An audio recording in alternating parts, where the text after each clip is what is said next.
Méditation de la communauté des disciples du Christ vivant en ce mardi de la deuxième semaine de Carême, année liturgique C. Évangile de Jésus-Christ selon saint Matthieu, au chapitre 23, les versets 1 à 12. En ce temps-là, Jésus s'adressa aux foules et à ses disciples, et il déclara: les scribes et les pharisiens enseignent dans la chair de Moïse. Donc, tout ce qu'ils peuvent vous dire, faites-le et observez-le. Mais n'agissez pas d'après leurs actes, car ils disent et ne font pas. Ils attachent de pesants fardeaux, difficiles à porter, et ils en chargent les épaules des gens. Mais eux-mêmes ne veulent pas les remuer du doigt. Toutes leurs actions, ils les font pour être remarqués des gens. Ils élargissent leurs phylactères et rallongent leurs franges. Ils aiment les places d'honneur dans les dîners, les sièges d'honneur dans les synagogues et les salutations sur les places publiques.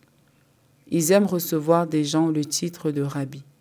Pour vous, ne vous faites pas donner le titre de rabbi, car vous n'avez qu'un seul maître pour vous enseigner et vous êtes tous frères. Ne donnez à personne sur terre le nom de Père, car vous n'avez qu'un seul Père, celui qui est aux cieux. Ne vous faites pas non plus donner le titre de Maître, car vous n'avez qu'un seul Maître, le Christ. Le plus grand parmi vous sera votre serviteur.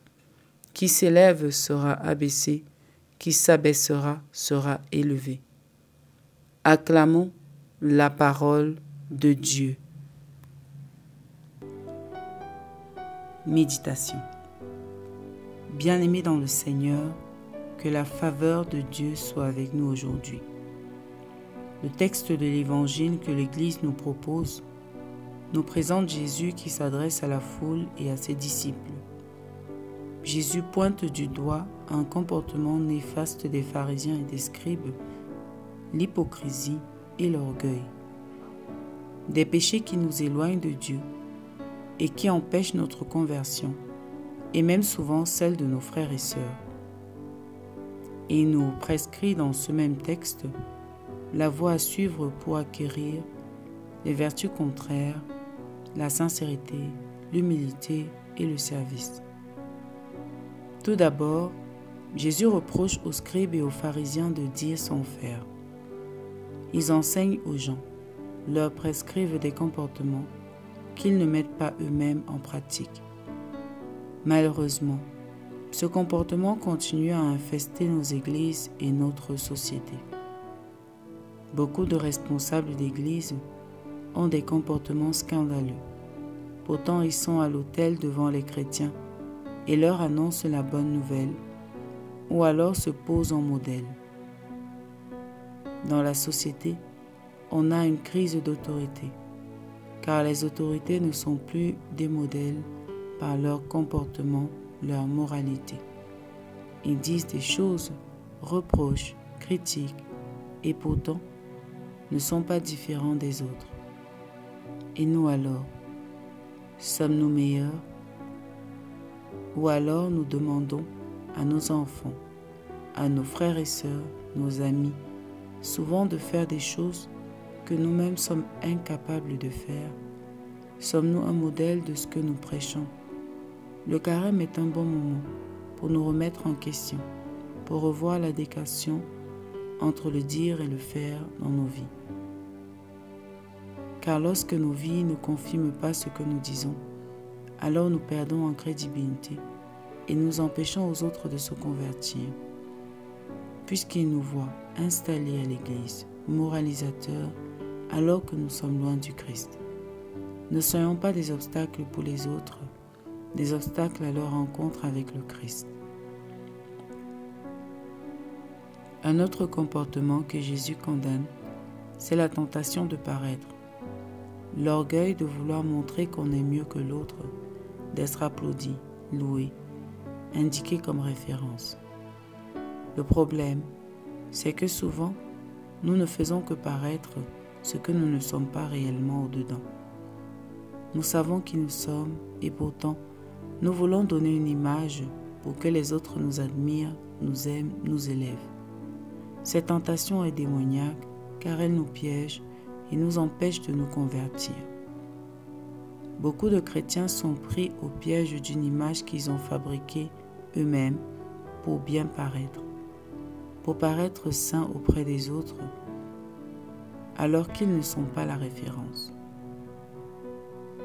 En le faisant, ils se sont rendus le chemin vers Dieu très difficile, car même devant Dieu, ils veulent paraître, se justifier au lieu de se montrer tels qu'ils sont, afin que le Seigneur les aide à se convertir.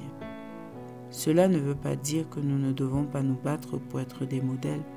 Saint Paul nous demandait de le prendre en exemple. Mais nous devons le faire sincèrement, dans tous les aspects de nos vies, et en reconnaissant aussi nos faiblesses, car nul n'est parfait. Le vrai chemin vers la sainteté est plus humble. Jésus nous le rappelle, nous sommes tous frères, en chemin et en quête de sainteté. L'exemple suprême à imiter, c'est Jésus lui-même. C'est vers lui que nous devons tous regarder. Au lieu de critiquer les autres, nous devons plutôt nous soutenir les uns les autres et nous encourager à tous regarder vers le Christ. Par notre vie d'imitation, nos efforts de conversion, en avant nos difficultés, nos batailles, nous pouvons pousser les autres à regarder vers lui, à croire que c'est possible et à se convertir. Même devant nos enfants, nous devons être capables de reconnaître nos torts, leur montrer que nous sommes aussi en chemin, tout en nous battant pour être des exemples. Le chemin de la sainteté, c'est de se mettre au service des autres. La vraie grandeur consiste à s'abaisser, accepter qu'on est tout petit et mettre cette petitesse au service des autres. Reconnaître comme les autres que nous sommes en chemin et même souvent plus éloignés de l'objectif qu'eux. Cela les aide et nous aide à mieux avancer, créer la fraternité et l'amour sans lesquels nous ne verrons pas Dieu. Prions. Seigneur, éloigne-nous du péché de l'hypocrisie et de celui de l'orgueil qui nous empêche de nous convertir. Donne-nous la grâce de nous montrer à toi et aux autres dans notre faiblesse, en arrêtant d'être des moralisateurs et en reconnaissant notre humanité et notre besoin de toi. Intercession. Nous te prions pour les parents. Aide-les à être des modèles pour leurs enfants, à pratiquer ce qu'ils enseignent. Maman Marie, intercède pour nous. Exercice spirituel. Aujourd'hui, lorsque nous commettons une faute, reconnaissons-le et demandons pardon. Loué soit Jésus-Christ à jamais.